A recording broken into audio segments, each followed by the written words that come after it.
This is Nikita. Nikki's from Nashville.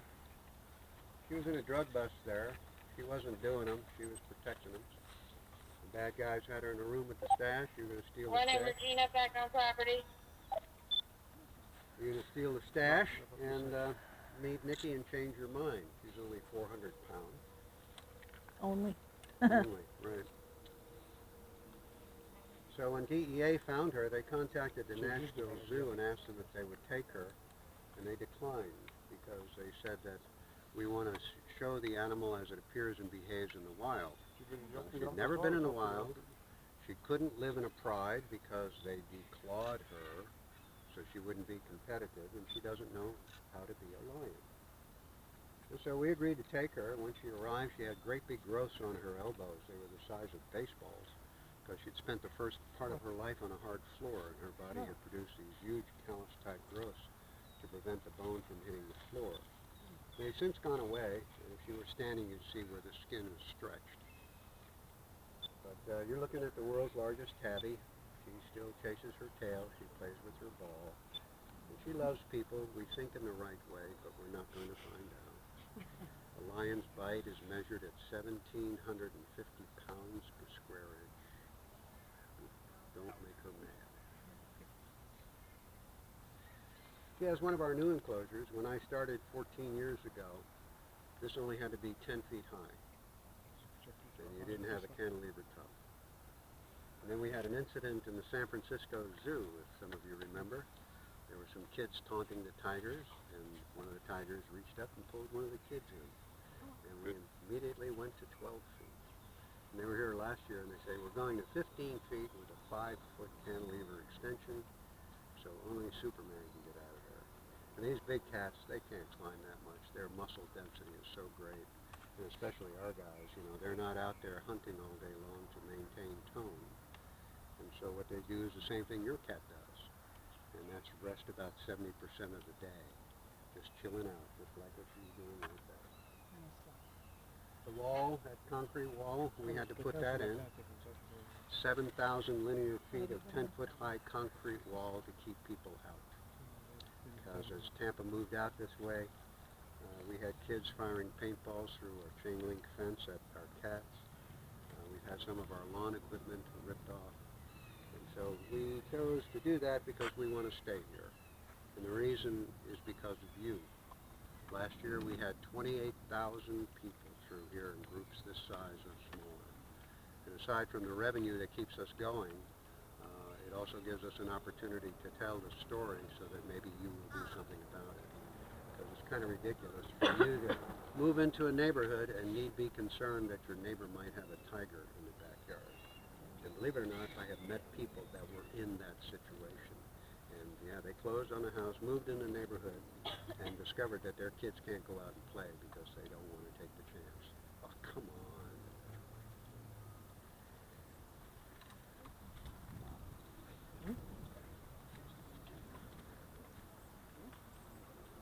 Lions normally will have about 400 square miles that they will lay claim to. They walk around leaving their scat, spray, sweat, freeze.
This is really a heck of a story.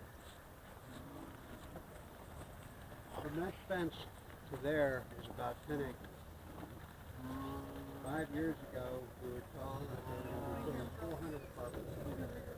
We didn't own the property. We went to the developers and said, "You can't do that. We need a buffer."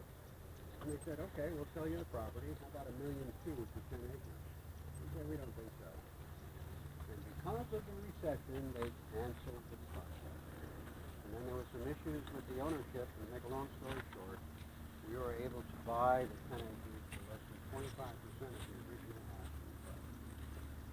And so what we've done is we've taken and enclosed around 30% of it, and we turned it into a vacation rotation for our big pets, the lions and tigers. And they can come here and spend 2 weeks at a time, a couple of times a year.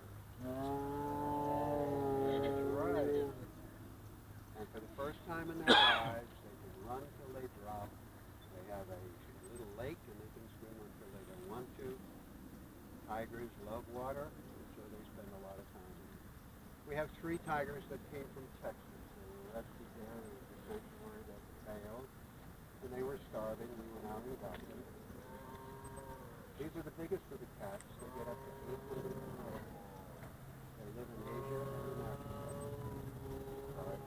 Asia and India, not Africa.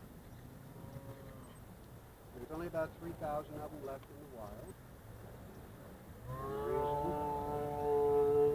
reason is because if you can get a tiger alive or dead, you make $10,000. You sell every part of it, including the bones, which they grind into a powder and send to China as a perceived anesthesia. There's no scientific basis for it. It all stems from the whole concept of a tiger. Yeah, watch that.